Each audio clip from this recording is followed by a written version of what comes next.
I'm going to jump on my soapbox for a moment and take a jab at Jaden Smith.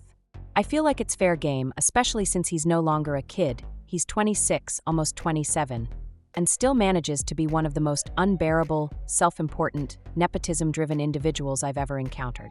It's as if he's perpetually high on something, constantly making statements that no sane person can follow. As I mentioned in a YouTube video, he's grown up surrounded by people calling him a genius, and unsurprisingly, he's come to believe it. So, let's take a look at what this genius has to say about why he struggles to relate to people his own age. He talks about how he sometimes hangs out with others his age, but he finds them annoying and superficial.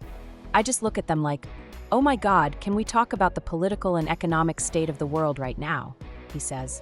He acts like he's the only one who gets it, and that everyone else is clueless. Yet, he doesn't actually engage in any meaningful discussion about these topics.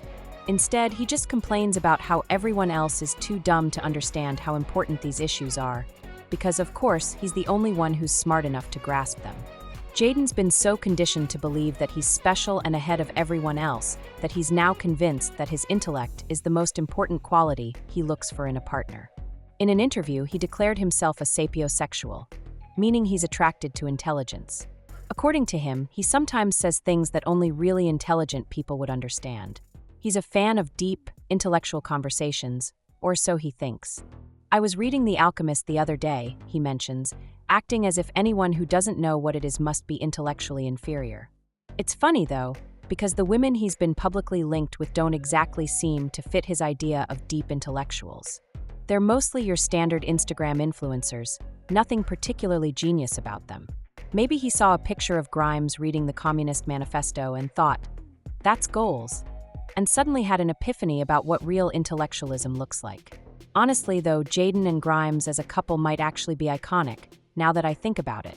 In late 2024, Jaden released an album, and Complex Music interviewed him about it.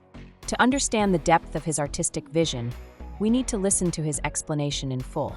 He talks about the album being a reflection of his current mental state and the significance of background sounds. Then he describes some odd, seemingly unrelated memories from his past, like canoe rides, double dates, and sneaking away at the Met.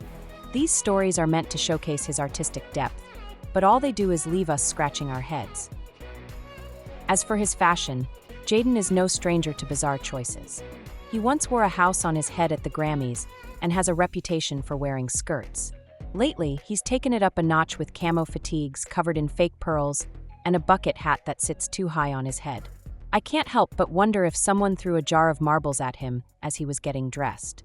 In his attempt to be deep and philosophical, Jaden has some wild ideas. He once said that crying is essential because if you don't, your body will fill up with water, and you'll drown from the inside. Yes, apparently instead of peeing, you're supposed to cry to expel water from your body.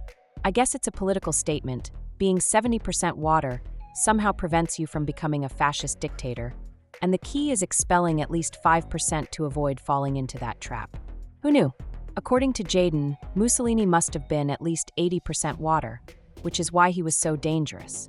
This bizarre clip reminds me of an interview I saw with a porn star who got angry because the interviewer asked about the industry instead of something more intellectual, like physics.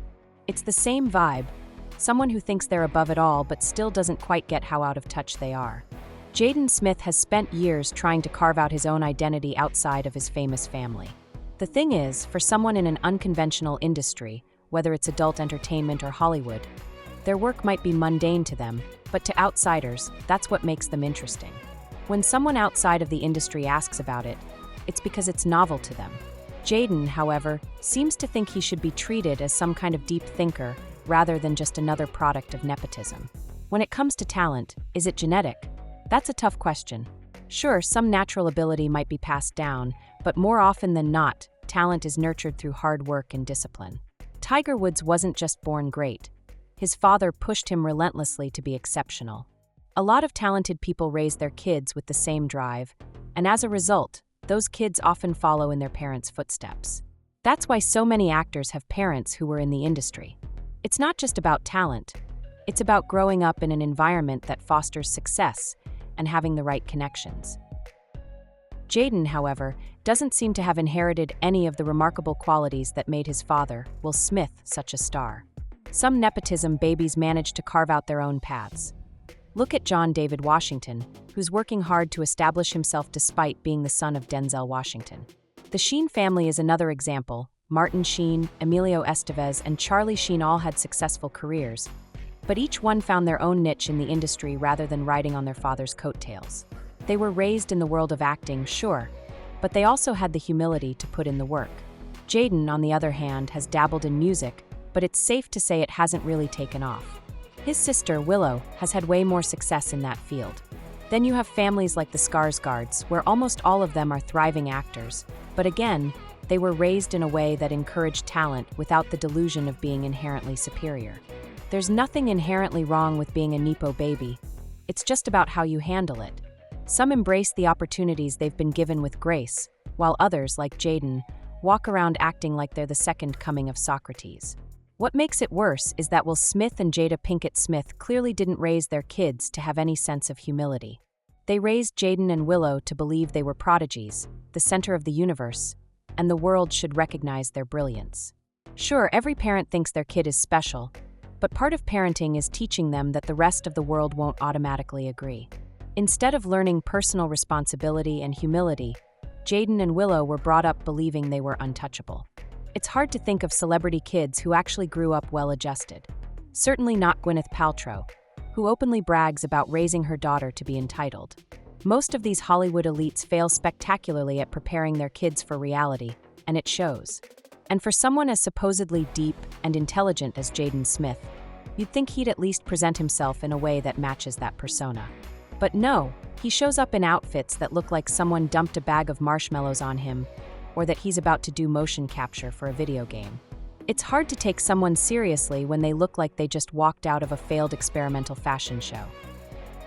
To close things out, let's revisit some of Jaden's most profound thoughts, his tweets from the early 2010s. These gems are still up, by the way. In 2013, he tweeted, "I encourage you all to unfollow me so I can be left with the people who actually appreciate philosophy and poetry." But of course, his most famous one remains, "How can mirrors be real if our eyes aren't real?" Truly groundbreaking. He's basically one step away from bro, how do magnets work?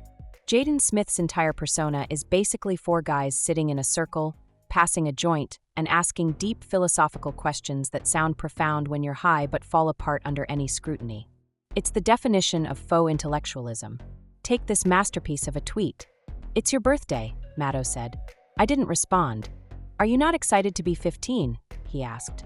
"Reading my book," I uttered. "I turned 15 long ago." Bro, that was cold. That was deep. That was completely ridiculous. But you just know he thought he was dropping wisdom on everyone.